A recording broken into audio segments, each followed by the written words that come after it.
আসসালামু আলাইকুম এডমিশন শিক্ষার্থীরা, তোমাদের আজকে জগন্নাথ বিশ্ববিদ্যালয়ের গুরুত্বপূর্ণ আপডেট তথ্যগুলো নিয়ে কথা বলবো ভাইয়া। এবং এই তথ্যগুলো তোমার জন্য জানা খুবই আবশ্যক। আজকের এই ভিডিওতে তোমাদের পরীক্ষার কেন্দ্র, তারিখ এবং কত তারিখে পরীক্ষা হবে, কতগুলো আসন রয়েছে, total A to Z update, নতুন যে আপডেট তথ্যগুলো রয়েছে সব এ টু জেড তুলে ধরবো আজকের এই ভিডিওতে ভাইয়া। এবং সেই সাথে সর্বশেষ জানাবো তুমি কিভাবে জগন্নাথ বিশ্ববিদ্যালয় টপ করবো ভাইয়া। এই বিষয়গুলো নিয়ে কথা বলবো। দেখো, প্রথমে যে বিষয়টা নিয়ে কথা বলবো ভাইয়া, জগন্নাথ বিশ্ববিদ্যালয়ের এবছর আসলে 24-25 সেশন হয়ে গেছে। সো অ্যাকচুয়ালি এটা মিস্টেক। সো এটা 24-25 হবে না, এটা 24-25 হবে না। তো জগন্নাথ বিশ্ববিদ্যালয় ভাইয়া এবছর তুমি যদি একটু দেখো, জগন্নাথ বিশ্ববিদ্যালয়ের টোটাল আসন সংখ্যা রয়েছে 2815টি ভাইয়া। কতটা? 2815টি আসন সংখ্যা রয়েছে এবছর জগন্নাথ বিশ্ববিদ্যালয়ের আসন সংখ্যা 2815টি। এবং মোট আবেদন করেছে ভাইয়া কতগুলো? মোট আবেদন করেছে 2,14,000 প্রায়, অর্থাৎ মোট আবেদন করেছে 2,14,000। এবং আসন প্রতি এবছর জগন্নাথ বিশ্ববিদ্যালয় লড়াই করবে 72 জন শিক্ষার্থী। তোমাকে যদি চান্স পেতে হয় ভাইয়া, এবছর যদি তুমি চান্স পেতে চাও, তাহলে তোমাকে 72 জন শিক্ষার্থীর সাথে লড়াই করতে হবে। জগন্নাথ বিশ্ববিদ্যালয়ে তোমার 71 জনকে পিছনে ফেলে সামনে যাইতে হবে, তাহলে তুমি চান্স পাবা। এবং জগন্নাথ বিশ্ববিদ্যালয় যদি কেন্দ্র নিয়ে কথা বলি ভাইয়া, দেখো পরীক্ষার কেন্দ্র এবছর কোথায় ফেলাইছে। পরীক্ষার কেন্দ্র হচ্ছে ঢাকা। এবছর হচ্ছে পরীক্ষার কেন্দ্র থাকতেছে ঢাকা, কুমিল্লা, খুলনা, রাজশাহী। এগুলো হচ্ছে এ বি ইউনিটের জন্য। একটু মনোযোগ দিয়ে দেখিও ভাইয়া কোন কোন ইউনিটের জন্য। এ এবং বি ইউনিটের জন্য জাস্ট কয়েকটা কেন্দ্র আছে এখানে, ঢাকা, তারপর হচ্ছে কুমিল্লা, তারপর হচ্ছে খুলনা, তারপর হচ্ছে রাজশাহী। এই যে ইউনিটগুলো রয়েছে, এই এই এই যে স্থানগুলোতে তুমি পরীক্ষা দিতে পারবা শুধুমাত্র এ বি ইউনিটের জন্য। এবং বি এবং সি এবং ডি এবং হচ্ছে ই, সি ডি এবং ই, এই যে সি ডি এবং ই ইউনিটের জন্য পরীক্ষার শুধু জগন্নাথ বিশ্ববিদ্যালয় হবে। একটু মনোযোগ দিয়ে যদি দেখি ভাইয়া, তোমার জাস্ট এ এবং বি ইউনিট, অর্থাৎ হচ্ছে এ এবং বি ইউনিটের জন্য তোমাকে জাস্ট হচ্ছে ঢাকা, কুমিল্লা, খুলনা ও রাজশাহীতে তুমি পরীক্ষা দিতে পারবা। এবং সি ডি এবং ই ইউনিটের পরীক্ষা হবে জগন্নাথ বিশ্ববিদ্যালয়ের কেন্দ্রে, নিজস্ব কেন্দ্রে তোমার পরীক্ষা হবে সি ডি এবং ইউনিটের।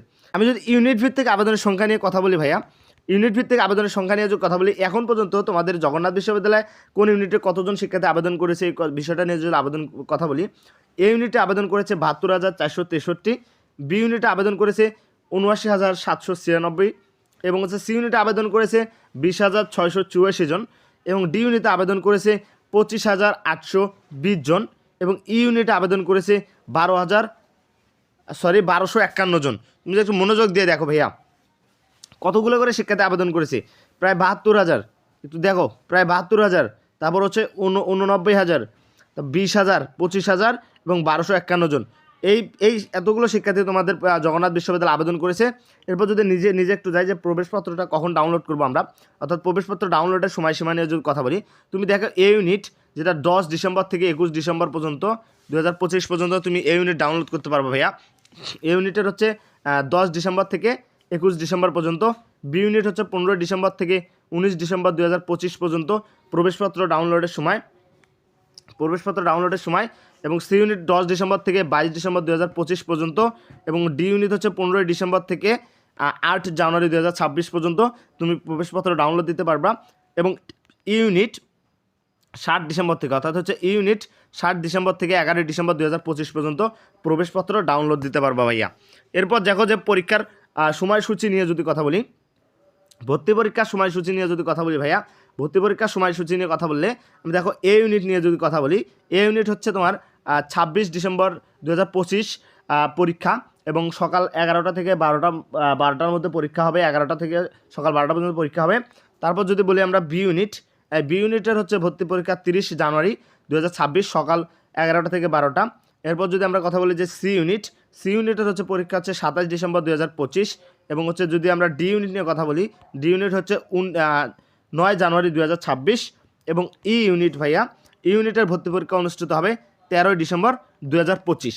একটু সুন্দর করে স্ক্রিনশট নিতে পারো, কিংবা তোমরা যারা এই ভিডিওটা দেখতেছো আমাদের ইউটিউব চ্যানেলটি সাবস্ক্রাইব করে আমাকে ইনবক্স করলে আমি তোমাকে এই পিডিএফগুলো দিয়ে দিব। এরপর যদি একটু নিচে যাই ভাইয়া, আচ্ছা আমাদের ইউটিউব চ্যানেলটি সাবস্ক্রাইব কেন তুমি করবা এই বিষয়টা যদি আমি বলি, স্কিপ করিও না, ভিডিওটা দেখো, তোমার উপকার হবে। দেখো তোমরা কীভাবে শেষ সময় জগন্নাথ বিশ্ববিদ্যালয়ে চান্স পাবা ভাইয়া, কীভাবে শেষ সময় জগন্নাথ বিশ্ববিদ্যালয়ে চান্স পাবা শেষ মুহূর্তে, শেষ সময় পড়ে, এই সম্পর্কে একটা বিস্তারিত ভিডিও সুন্দর করে, যেটা তোমার জানা আবশ্যক। তুমি যদি জগন্নাথ বিশ্ববিদ্যালয়ে চান্স পেতে চাও তাহলে এই ভিডিওটা তোমাকে দেখতে হবে। তাহলে আমি কিছুক্ষণ পর এই ভিডিও গুছানো একটা ভিডিও আমি গোছানো একটা ভিডিও আপলোড দিব ভাইয়া। এই ভিডিওটা তুমি দেখলে তুমি এইটুকু নিজেকে প্রিপেয়ার করে নিতে পারবা তুমি কীভাবে জগন্নাথ বিশ্বের চান্স পাবা। আমরা এই বিষয়টা আর সেকেন্ড একটা ভিডিও দিব, এই ভিডিওটা আপলোড দেওয়ার পর আর একটা ভিডিও দিব, সেটা হচ্ছে তুমি কোন টপিকগুলো আসলে পড়ে যাবা, শেষ মুহূর্তে কোন টপিকগুলো পড়বা, কীভাবে চান্স নিশ্চিত করবা, এই বিষয়টা দিব। এবং সেই সাথে আমি প্রোভাইড করব আমাদের যে পেইড ব্যাচ আছে, পেইড ব্যাচের মধ্যে একটা সুন্দর একটা গোছানো একটা নোট দেওয়া আছে, শিওর শর্ট যে নোটটা, এই শিওর শর্টের যে নোটগুলো আমি দিব, এই নোটগুলো পড়ে তুমি শেষ সময় যদি যাও, এখান থেকে তুমি অনেক এমসিকিউ কমন পাবা, এখান থেকে আমি ম্যাক্সিমাম অনেক কিছু কমন পাবো ভাইয়া। এটা আমাদের পেইড ব্যাচে দেওয়া হয়েছে, এটা আমি আসলে তোমাদেরকে প্রোভাইড করতে চাচ্ছি। এটা আমি 3 নাম্বার যে ভিডিওটা জগন্নাথ বিশ্ববিদ্যালয় নিয়ে আপলোড দিব, এই ভিডিওটি আমি দিয়ে দিব ইনশাআল্লাহ। এই জন্য তোমাকে কী করতে হবে, আমাদের ইউটিউব চ্যানেলটি সাবস্ক্রাইব করতে হবে, পেজ হলে ফলো দিতে হবে, যাতে ভিডিও আপলোড দেওয়ার সাথে সাথে তোমার কাছে নোটিফিকেশনটা চলে যায় এবং তুমি এগুলো কালেক্ট করে নিতে পারো। কারণ যে কোনো বিশ্ববিদ্যালয়ের তথ্য সবার আগে পাওয়ার জন্য ইউটিউব চ্যানেলটি সাবস্ক্রাইব করে রাখো। আর কার প্রিপারেশন কেমন হয়েছে ভাইয়া কমেন্টে বলো যে ভাইয়া আমার প্রিপারেশন 80%, 90%, 100%, একটু বলো। আমি এই প্রিপারেশনের উপর ভিত্তি করে হয়তো বা তোমাদেরকে ইনবক্স করে তোমাদেরকে আমি আমার পেইড ব্যাচের নোটগুলো দিতে পারি ভাইয়া।